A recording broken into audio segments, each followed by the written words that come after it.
Gerai, galim pradėti. Finansai tai yra pirmas dalykas. Nes viena, kad žmonės sako, mes nesuprantam finansų, antras dalykas, kad mes nesistengiam jiem jų paaiškinti tikslingai, norėdami, kad jie nesuprastų finansų. Tai kai jie supranta, ką įmonė daro ir kur tie finansai vaikšto, tai arba tu lieki su mumis, arba tau nuneša stogą ir tu sakai, ne, man šito nereikia, aš einu ten, kur nuo manęs paslėps viską. Ir kai kažkas žino geriau, tada nevyksta gyvai. Žmonės turi žinoti geriau. Jie turi suprasti rinką, jie turi matyti ir ateit pasakyti, mums šiais metais geriau eiti ten, nes čia nebėra verslo.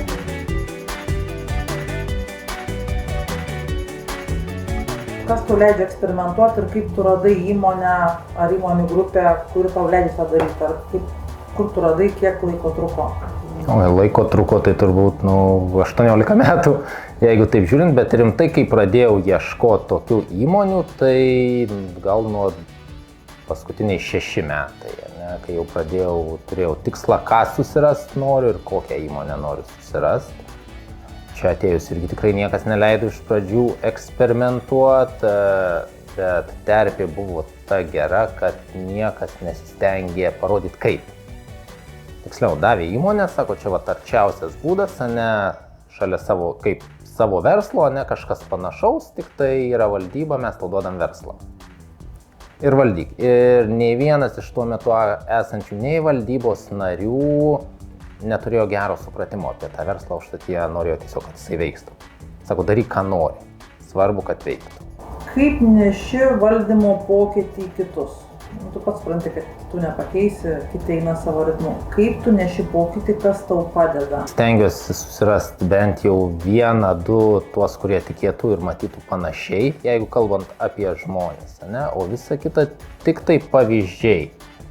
Pavyzdžiai, ne kaip kažką tai aš matau arba kažką tai aš darau, savo pavyzdžių labai daug ir vienas kitas geras savo pavyzdys, tada susiformuoja tas toks sekėjų mažas klubelis, didesnis, o kai pareina rezultatai kitokiais būdais pasiekti, tada jau niekas nebegali nuneigti, kad tai neveikia. Kas yra kiti būdai? Visų pirma, tai turbūt hierarchijos nebuvimas, ką aš labai akcentuoju. Ir atvirumas. Vat šito, ko daugiausiai dar Lietuvos įmonių, kiek dirbau, ko trūko, tai visiško atvirumo. Ir mane visada tai žudydavo iki negalėjimo dirbant ar vadovo, ar pardavimuose, nesvarbu kur, netgi įmonėm vadovaujant. Tai žudydavo, kai tu nežinai, kas darosi finansuose ir nesupranti visko tiksliai. Finansų atvirumas ar visoks atvirumas? Galutiniam taške visoks atvirumas. Bendrai viskas turi būti atvira ir aišku, bet finansai tai yra pirmas dalykas. Nes viena, kad žmonės sako, mes nesuprantam finansų, antras dalykas, kad mes nesistengiam jiem jų paaiškinti tikslingai, norėdami, kad jie nesuprastų finansų. Ką duoda finansų supratimas? Mano nuomonė, didžiausią įsitraukimą, kokį tik gali duoti darbuotojai, nes tada darbuotojas pasijaučia, kad jisai realiai gyvena tame. Lygiai taip pat, kaip mes gyvenam su savo finansai, žinau, kiek algos gaunu, žinau, kiek mokesčių moku. Tai kai jie supranta, ką įmonė daro ir kur tie finansai vaikšto, tai arba tu lieki su mumis, arba tau nuneša stogą ir tu sakai, ne, man šito nereikia, aš einu ten, kur nuo manęs paslėps viską. Atvirumas ir nebuvimas hierarchijos. Kas tavo žodyne, tavo supratime yra nebūti hierarchijos ir ką tai duoda? Visų pirma, ką aš stengiuosi visiems pasakyti, žinai, pirma nėra jūs, ne, tada nėra direktorius, o dabar jau turbūt daėjom iki tokio lygio, kai atsisėdam prie stalo, paskui pas mus nėra vadovų. Visi mes čia lygus, ne, mes dedam ant stalo iššūkius darbus ir kiekvieną turi kažkas tai pasiimti. Kas geriausiai išmano, pasiima darbą, susirenka iš čia sėdinčių komandą, ko jam reikės ir jisai atsako už tą darbą. Gerai, žmonės tinginiai, jeigu jie nepasiima darbo, tai kas tada daro? Jeigu nepasiima, tada vis tiek imi ant savęs ir bedi pirštu. Nedarai pats, ne, bet turi priskirti, nes tikrai tokių yra, kur niekas nepasiims. Plius yra tokių darbų, kurių nenori niekas pasiimti, tai tada, tam aš čia ir esu tada, kad paskirti tą darbą kažkam, kam aš matau tinkamą. Bet tik kai paskiri darbą, tada turi būti tas sportas, arba netgi sakai, tu darysi šitą darbą, bet aš būsiu tavo padėjėjas. Kas tau yra gyva organizacija? Jeigu tai papasakoti tiem naujam vadovam. Organizacija, kur tu nejauti kontrolės.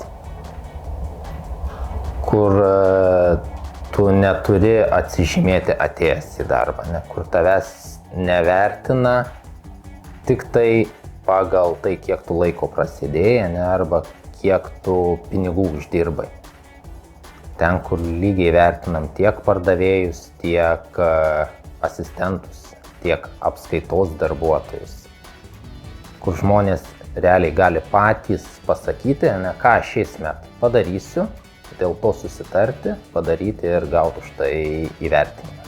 Bet nėra kontrolės kaip chaosas? Kas tai? Turbūt darbas iki to, kol tu ją atiduodi ir pasakai, kad jos nėra. Darbas, kad žmonės suprastų, kad mes darom savo dėl savęs ir kad nebuvimas kontrolės nereiškia, kad darbai nesidaro. Su kontrolė lengviau padaryti, aš pasakysiu. Tikrai, su kontrolė daug lengviau padaryti negu be. Nes visada atsiras vienas, kuris sakys nenori. Man nereikia. Jeigu pavyzdį, va dabar mūsų logistika transformuojasi, ne, ir chebra dedasi KPI'sus. Patys, kiek aš noriu pardaviminiai grandis, kiek aš noriu surinkti apyvartos. Ir tie KPI'sai pasidarė nuo 300 000 iki, pavyzdžiui, 50 000 tam pačiam skyriui.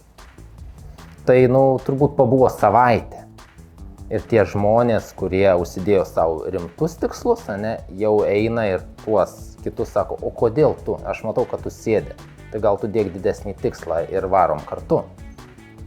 Plius mes juos įgalinam pasakyti, kad tas žmogus ne mūsų komandos narys ir jį pakeis. Tai dar labiau sustiprina tą tokį arba tu kartu, arba mes visi apsimastom, ką mes iš tikro galim arba nedarom.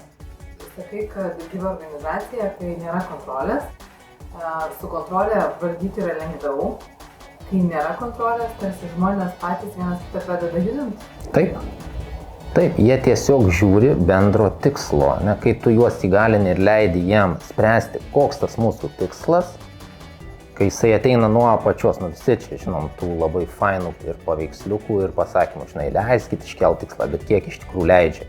Paprastai žmonės sugalvoja, ne, ateina direktorius, pasako, kaip bus, arba ateinam į valdybą tvirtintis biudžeto, valdyba sako, fainas jūsų biudžetas, bet plus 30% ir patvirtinam.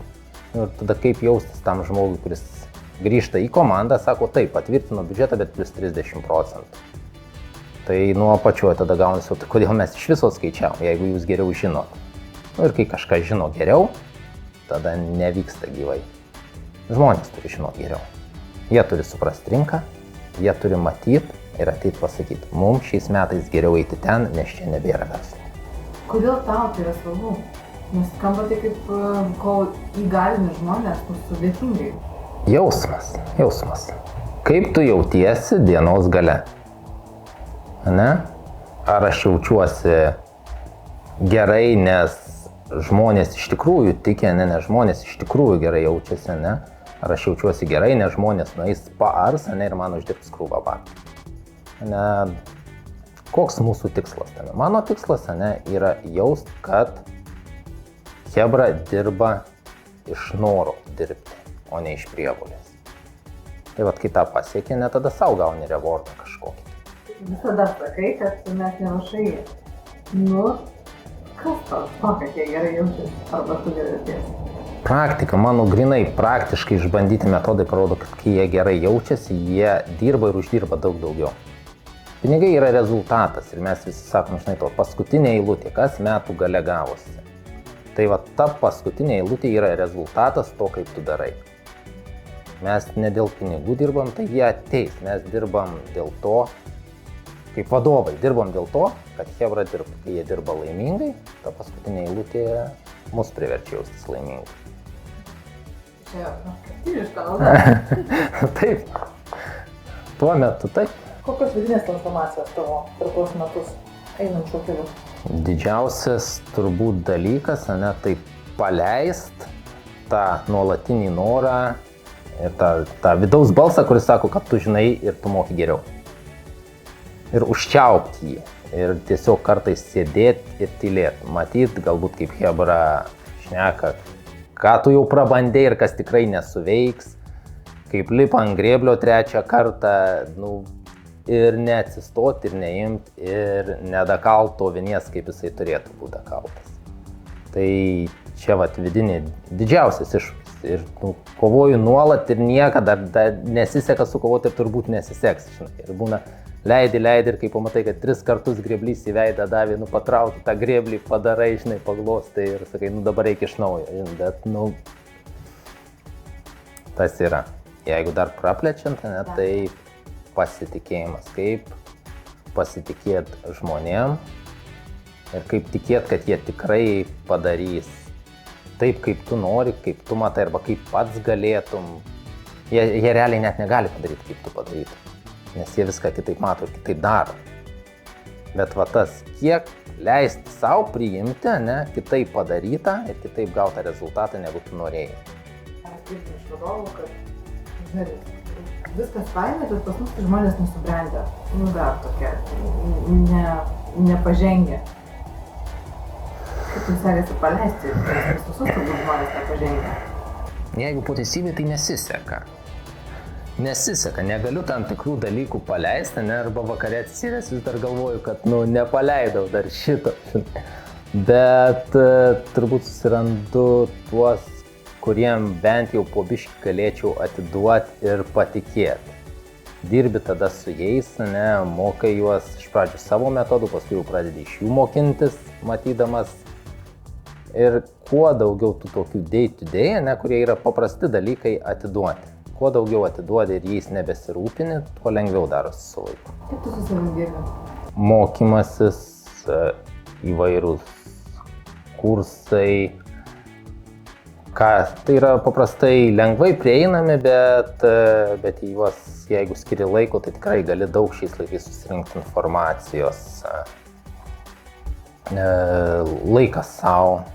Refleksijos, iš pradžių turbūt darydavau refleksijas apie tai, ką nuveikiau per dieną, visi tą, žinom, stereotipinį užsirašyk, ką gero padarei per dieną, bet paskutinius porą metų rašausi ne tai, ką gero padariau per dieną, bet kaip jaučiausi darydamas vieną ar kitą dalyką. Tada labai aišku pasidaro paskaičius, ką tu nori daryti, ką tau faina daryti ir kur tu jautiesi geriausiai darydamas. Ir tuos dalykus, kurie tau sukelia blogą jausmą, tai arba dedikuoji, arba pasiūlai kažkam paimti ir paprastai atsiranda žmonės, kuriem tuos dalykus daryti yra lygiai taip pat gera, kaip man kažką tai kito. Kodėl tu dirbi su savimi? Tam tikrų momentų, nes supranti, kad labai lengva uždirbti, labai lengva pradirbti ir tai nesukelia gero jausmo. Man atėjo tas laikas, kai tai pradėjau nesukelt gero jausmo, uždirbti daug pinigų, arba pradirbti, arba mokėti viską geriausiai, nebesukelia to gero jausmo, to pilnatvės jausmo. Tada pradedi ieškoti, kas vis tik jį duoda, ir man tas yra būtent kolektyvai, komandos veikiančios. Įmonių galbūt netgi transformavimas ir padarimas jų veikiančiomis. Aš tikrai nesakau, kad noriu padaryti jas gyvom organizacijom. Ne, aš tiesiog noriu padaryti, kad jos veiktų geriau ir ten žmonės dirbtų su šypsena. Toks savanaudiškas, bet man tai dopaminas, adrenalinas ir visa kita. Atradai savo laimės receptą? Dar ne. Kaip tu atėjai, prieš kiek laiko atėjai į logistiką, nes dabar apie tavo karjerą kaip logistikos vadovo šnekam, ne? Atėjai ir kaip keitėsi rezultatai, nes dabar krizė, kaip žinom. Taip, dabar krizė, dabar tokie ganėtinai stagnuojantis mėnesiai lyginant su tuo. Bet jeigu taip žiūrint nuo pradžios, tai mes irgi visiškai pradėjom nuo nulio, performavom visas komandas ir pirmas pusmetis, žinokit, tikrai buvo, kai ne kartą norėjau trenktis, kad nereikia kelt to, kas nepasikels. Bet truputuką po truputuką išėjom iš pradžių į lengvą pelną, paskui prasidėjo formuotis komandos. Plus rinka gera pasitaikė ir smarkiai išaugom, gerai uždirbom, komanda pajautė, ką gali daryti ir dabar net šitų sunkių metų jie patys ieško sprendimų. Nereikia man eiti ir siūlyti sprendimų. Bet toks tavo požiūris motyvuoti. Tik mes patys save galim motyvuoti, niekas kitas mūsų nesumotyvuos. Bet žmonės įsivaizduoja, kad jiem turi kažką tai duoti. Ir mes čia dirbdami tikrai išbandėm tuos būdus duoti, tikrai ir mažiau darbo valandų, ir didesni bonusai. Ir iš pradžių tai neveikia visiškai. Galiausiai tu pamatai, kad tas efektyvumas krinta. Krinta tam tikros įmonės, nesvarbu, ką tu duotum. Jisai trūksta pardavimų, gerai, pakelkim, duokim didesnius bonusus. Užtat reikia bendros kultūros.